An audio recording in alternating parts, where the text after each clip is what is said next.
Para hablar de esta situación, nos acompaña a esta hora de la mañana en Colombia el doctor Nelson Eduardo Mejura, quien es el abogado de Salvatore Mancuso. Señor Nelson, gracias por estar aquí con nosotros en DNews.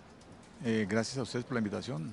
Un saludo muy especial a todos los teleaudientes. Muy bien, coméntenos cuál es la situación que se vive en este momento con Salvatore Mancuso. ¿Por qué no ha quedado en libertad como se tenía previsto para ser gestor de paz, como lo tiene también previsto el gobierno del presidente Gustavo Petro?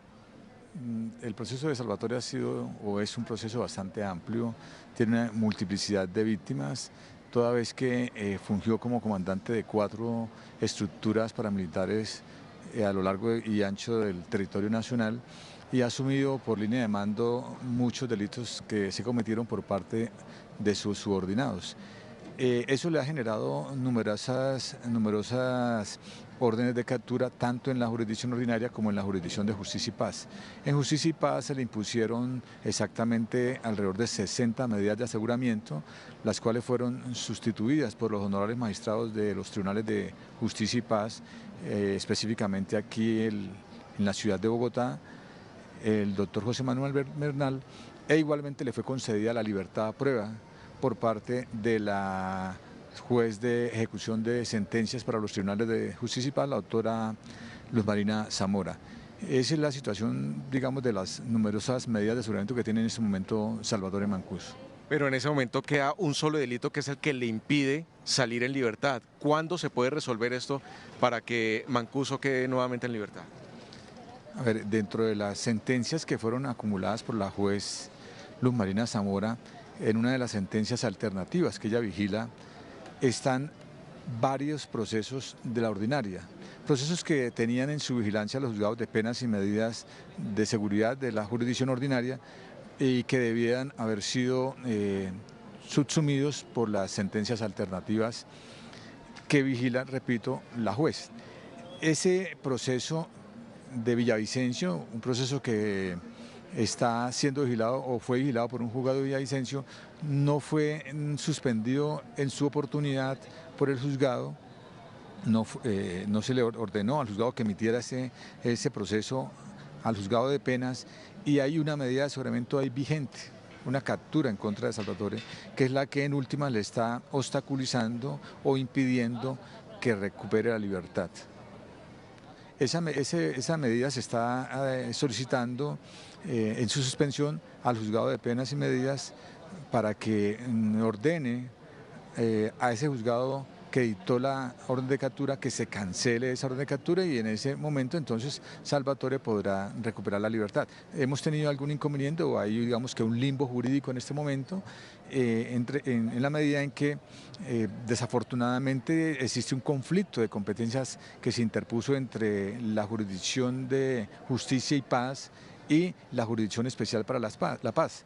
Este conflicto se radicó en la Corte Constitucional y algunos despachos judiciales, como por ejemplo el Juzgado de Penas y Medidas de la Ciudad de Bogotá, como el Tribunal Superior también de Justicia y Paz de Bogotá y uno de los magistrados del Tribunal Superior de Barranquilla, Sala de Justicia y Paz, emitieron esos documentos o enviaron esos documentos de Salvatore Mancuso, del proceso de Salvatore Mancuso, con destino a la Corte Constitucional y suspendieron todos los trámites hasta tanto la Corte Constitucional no definiera quién es el competente. Muy bien, doctor Nelson, hay que tener en cuenta, televidentes y Darío, que este delito por el cual se le está acusando a Salvatore Mancuso y que lo tiene privado aún de la libertad tiene que ver con la masacre de Mapiripán, que hace parte de la historia fuerte de la violencia en nuestro país. Darío, el abogado Nelson Eduardo te está escuchando. Doctor, ¿cómo le va? Muchas gracias por este tiempo para toda Latinoamérica. Usted hablaba al comienzo de la primera respuesta que le hacía a Sergio que, bueno, se trata de una persona que por el lugar que tenía en la estructura de las autodefensas ha tenido muchas víctimas acumuladas a lo largo de los años. ¿Él está arrepentido de lo que hizo y de su papel? Buen día, Darío. Efectivamente, él a lo largo del proceso de justicia y paz, desde el primer momento que se sentó a versionar, estamos hablando del año 2006, y aún ahora ha pedido perdón un sinnúmero de veces perdón sentido y de corazón a las víctimas, y existe un compromiso inquebrantable, permanente de Salvatore de no volver a incurrir en estos delitos, es decir, a no reincidir en conductas penales. De ahí que su deseo era venir a Colombia a continuar con ese compromiso con las víctimas en los estándares de reparación, de aporte a la verdad y de contribución a la búsqueda de una paz nacional. Y doctor, si saliera, en este caso Mancuso, ¿cómo sería ese papel o cómo imagina él ese papel como gestor de paz? Desde que fue nombrado por el presidente Petro, el señor Salvatore, como gestor de paz, ha venido incluso privado de la libertad, teniendo contactos y a través de sus abogados y otras personas que lo acompañan en su equipo de trabajo con algunos grupos ilegales en virtud de gestionar o facilitar que estos grupos se desmovilicen y aporten a la paz, a la reconstrucción de la paz que requiere el país. Su papel como gestor de paz debe ser permanente, lo ha sido siempre, repito, desde su mismo nombramiento, y una vez recupere la libertad va a profundizar mucho más en estas actuaciones que conlleven a la búsqueda, repito, de la reconciliación y la paz nacional.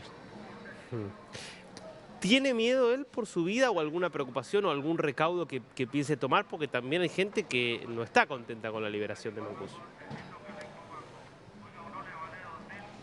Sí, esa ha sido un temor que ha presentado Mancuso Salvatore a lo largo del proceso.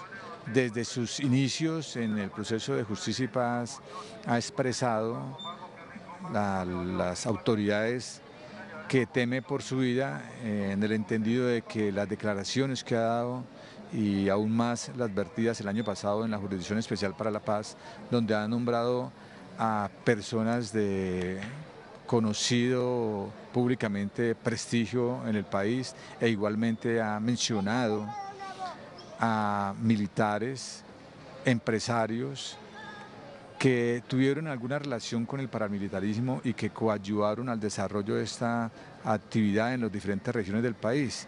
Eso le ha generado temor no solo por su vida, sino por la vida de sus familiares, y incluso se han gestado amenazas en contra del grupo de profesionales que lo acompaña en su defensa. Y en caso de ser liberado, ¿él recibiría o hay un compromiso por parte de las autoridades de darle protección?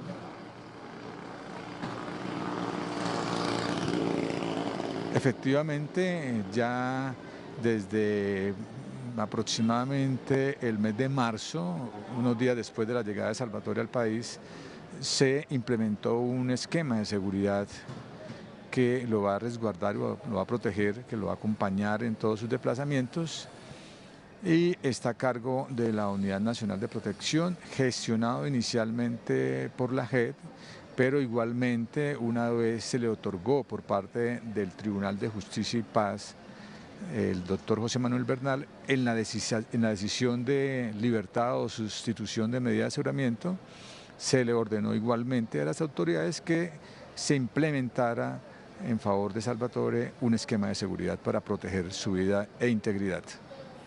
Yo le hago una última pregunta, doctor, y lo dejo con mi compañero allí para continuar con la nota. Alguien que vivió durante tantos años de una actividad criminal y estando al frente de una organización criminal y que después estuvo tantos años preso, me lo pregunto, ¿de qué vive si no es volviendo a la actividad criminal? ¿A qué se va a dedicar? ¿De dónde va a obtener sus ingresos para mantenerse? Salvatore Mancuso no fue toda la vida una persona que vivió al margen de la ley. Si hacemos memoria, su ingreso al grupo armado ilegal se generó, se gestó por el cobro de vacunas de los grupos guerrilleros que llegaban a la finca ganadera que él tenía en las inmediaciones del departamento de Córdoba. Salvatore estudió agronomía, él es ingeniero agrónomo, y ha desarrollado incluso, una vez se desmovilizó, actividades agrícolas y agropecuarias. Su dedicación para generar ingresos va direccionada a recuperar esas actividades de las cuales se frustraron cuando ingresó al grupo armado ilegal, pero que ha venido cimentando, incluso privado de la libertad, y una vez se generó la desmovilización del grupo armado, él lideró algunos proyectos agrícolas en las zonas precisamente del departamento del Córdoba. A eso se va a dedicar. Gracias, Muy doctor bien, Sergio. muy bien, Darío. Mira, estas son las declaraciones del abogado Menjura. Sí, algo importante acá, doctor Menjura, para finalizar. Salvatore Mancuso está dispuesto a reunirse con las víctimas una vez esté libre de todo lo que hizo el paramilitarismo en Colombia. ¿Está dispuesto a reunirse cara a cara nuevamente con las víctimas? Sí, ha sido un compromiso permanente de Salvatore desde su inicio, incluso que no se truncó con la extradición de Salvatore. Él permanecía con las víctimas relacionándose a través de videoconferencias, e igualmente con la llegada de él al país, reitero, va a continuar con ese trámite en la medida en que las autoridades lo autoricen. Él se reunirá con las víctimas, continuará con su compromiso de no repetición, con su compromiso de reparación y con su contribución al esclarecimiento de la verdad que tanto anhelan las víctimas en este país. Adicional a ello, ya es un compromiso de Salvatore coayudar a la búsqueda de los cuerpos de las personas dadas por desaparecidas, muchas de ellas que quedaron en el Catatumbo. Eso se está gestionando, se ha venido implementando y son labores que ha desarrollado Salvatore aún privado de la libertad. Muy bien, doctor Menjura, gracias por estar aquí con nosotros en DNews. A ustedes, gracias por la invitación. Muy bien, Darío y televidentes, esa es la situación que se vive entonces con la posible libertad de Salvatore Mancuso, el líder del paramilitarismo en Colombia, que se encuentra privado de la libertad en la cárcel La Picota, y que hay que tener en cuenta 18.000 acusaciones tiene en su haber estando como dirigente del paramilitarismo, y en este momento solo un delito por la masacre de Mapiripán lo tiene tras las rejas aún, para después salir y convertirse en gestor de paz. La foto a continuación que veremos después de su salida de la cárcel será visitando el Palacio de Nariño, reuniéndose con el presidente Gustavo Petro para recibir todo el lineamiento que se tiene previsto como gestor de paz en Colombia, Darío. Bueno, importante testimonio entonces, Sergio. Seguiremos atentos a la evolución del caso y a la eventual liberación de Salvatore Mancuso. Gracias, volvemos en un rato.